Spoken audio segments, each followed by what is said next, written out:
وعن عبد الله بن مغفل قال رسول الله صلى الله عليه وسلم لا يبولن أحدكم في مستحمه ثم يغتسل فيه ويتوضأ فيه فإن عامة الوسواس فيه رواه أبو داود إلا أنهما لم يذكرا ثم يغتسل فيه ويتوضأ. بسم الله الرحمن الرحيم. Abdullah ibn Mughaffal radiallahu anhu says that Nabi Kareem sallallahu alaihi wasallam said, none of you should urinate in his bathroom or in his shower cubicle. Then he makes ghusl in it, or he makes wuzu at the same place, because most of the wasawis come from that day. Abu Dawud, Tirmidhi, Nasai, except that they did not mention then he makes ghusl in it or he makes wuzu in it, right? So in other words, it's something strange and something that goes against akal, that you are gonna urinate where you're showering, or where you making wuzu, urinate in the same place. It goes against the akal, right? And then the other thing, there's the word mustahamya, comes from the word hamim. Hamim means hot water, right? So this is the place where most of the time you use hot water, so therefore it's called mustaham, right? And then, but this, however, doesn't mean that if you're bathing with cold water, you can do it. Whether you bath with hot water or cold water in the bathroom, then you shouldn't urinate there, right? Now, what's this wasawis here? What whispers come to you? So they say, what could happen is a certain type of madness. You can be afflicted by a certain type of madness, right? And some say it refers to you become forgetful. You do this, you become forgetful, right? Nevertheless, Jamhur, what do they say is that if the ghusl khana has an outlet,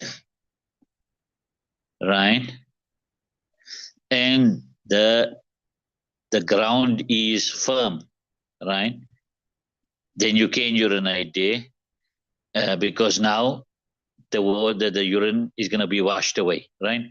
On the other hand, if the ground is not firm, right, and there's no outlet there, right, then it's makruh tahrimi to urinate there and then take ghusl there, right? Because there's great possibility of you becoming napak with the splashes. However, in reality, what it is that so this is makruh tahrimi, right? Nevertheless, they say that even if the ground is firm, right, and there is an outlet, then still it remains makruh tanzihi. So it remains makruh tanzihi, because that's what the hadith says, you see.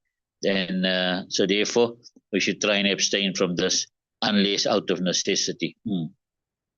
بسم الله الرحمن الرحيم. عن عبد الله بن سرجس رضي الله تعالى عنه قال قال رسول الله صلى الله عليه وسلم لا يبولن أحدكم في جحر رواه أبو داود والنسائي. Now from Abdullah ibn Sarjas, he says, he said, Nabi Kareem says, none of you should pass urine in a hole, right? Why? Because there could be animals there, scorpions, snakes, and they could come out and bite you. And also the holes are also the houses of the jinnat, and they can come out and then harm you, right? And this happened to Sa'd ibn Ubadah radiallahu anhu. They don't say where they urinated, but nevertheless, they came out from the hole and they poisoned him. Not poisoned him, rather they martyred him, right? And they would say then, "Nahnu qatalna Sayyid al-Khazraj Sa'd ibn Ubadah." We killed the leader of the Khazraj, Sa'd ibn Ubadah. Ramayna bi sahmin falam nukhti fu'ada.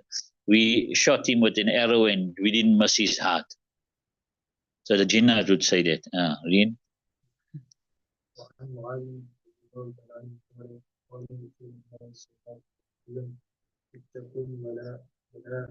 لا يسلكك البراز الوارد القاطعة التي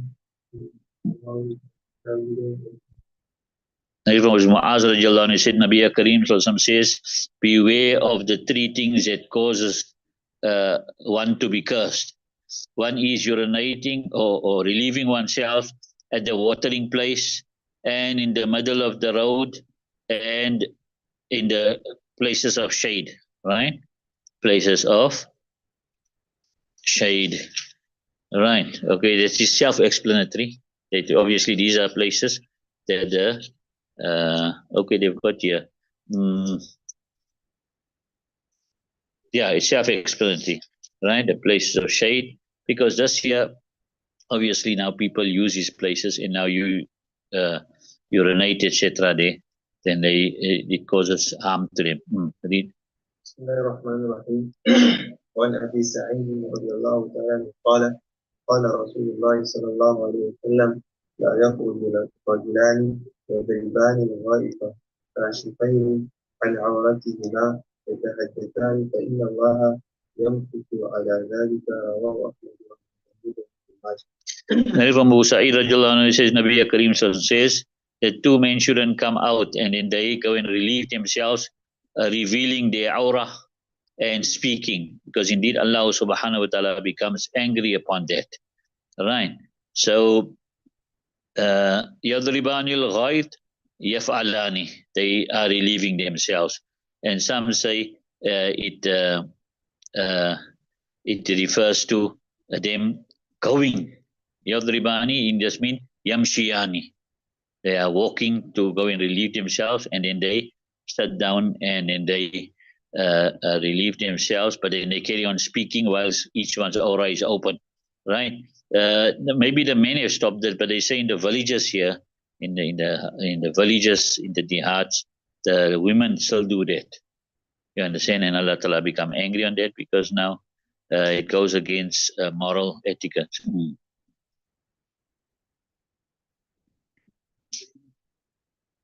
رضي الله تعالى عنه قال قال رسول الله صلى الله عليه وسلم إن هذه النصوص إذا أتى أحدكم الصلاة فليقول أعوذ بالله Then from Zayd ibn Arqam radiallahu anhu said, Nabi Karim says, indeed these places where one relieves oneself, right? They are frequented by shayateen and jinnat. Inna hadhi al-hushusha muhtadaratun. These places where one relieve oneself are frequented by the shaitan and jinnat. So when one of you go to the toilet, then you should say, A'udhu billahi min al-khubuthi wal khaba'is. Right? We say al-khubuth and al-khaba'is is male and female jinnat. Right? Right?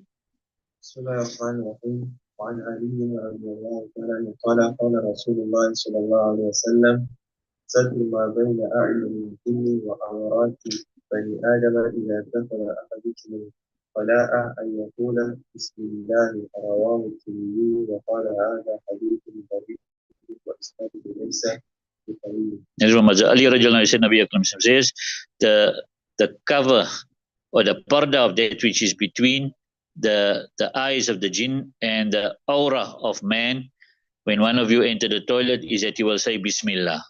So basically, when you take the dua, say the dua, then you have concealed yourself and covered yourself from the eyes of the jinnat. Right? Nevertheless, Tirmidhi narrates it, and he said, "This hadith in Hazan, hadithun gharibun," and its sanad is not strong at all.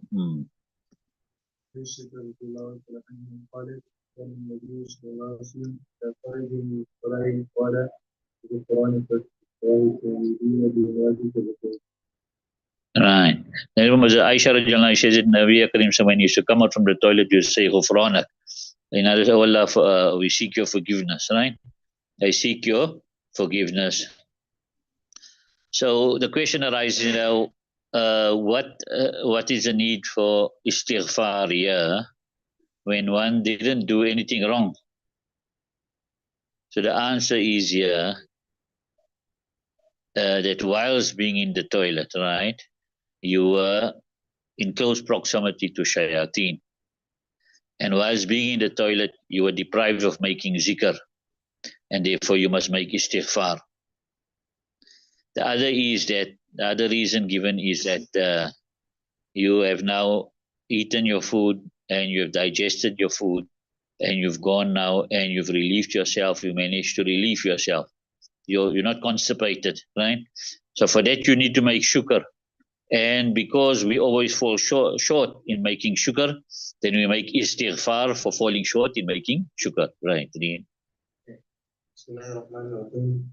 وعن أبي هريرة رضي الله تعالى عنه قال كان النبي صلى الله عليه وسلم إذا أتى الفداء أتيته بماء في ثور أو ركوة فاستنجى ثم مسح يده على الأرض ثم أتيته بإناء آخر فتوضأ. رواه أبو داود ورواه الدارمي والنسائي على. And from Abu Hurairah said, Nabi Karim Sallallahu Alaihi Wasallam, when he would come to the toilet, I would bring to him water in a copper cup or in a leather bag, right? Then he would make his stinja, then he would wipe his hand on the earth, and then I would bring him another utensil, then he would make wuzu.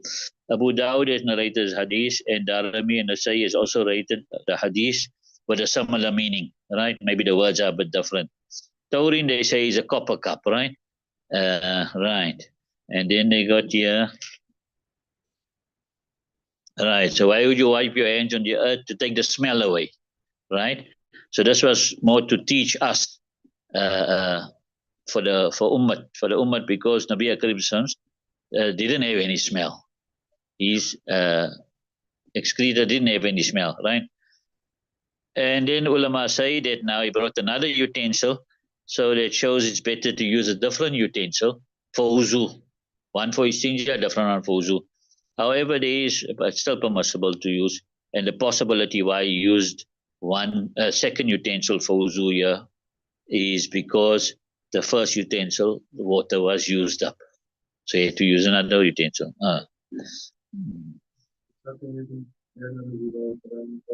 كان النبي صلى الله عليه وسلم وقال توجه هذا Right. Hakam bin Sufyan, he said Nabi Akram when he used to urinate, he used to make wuzu, then he used to sprinkle his private part. Right. So why do you do this here now? So that the whispers of drops of urine are now removed from you. You don't have that whisper anymore, right? So when you see some wetness there and then you think, hey, this could be, then you remember, no, but I just sprinkled water there now. You understand it? So,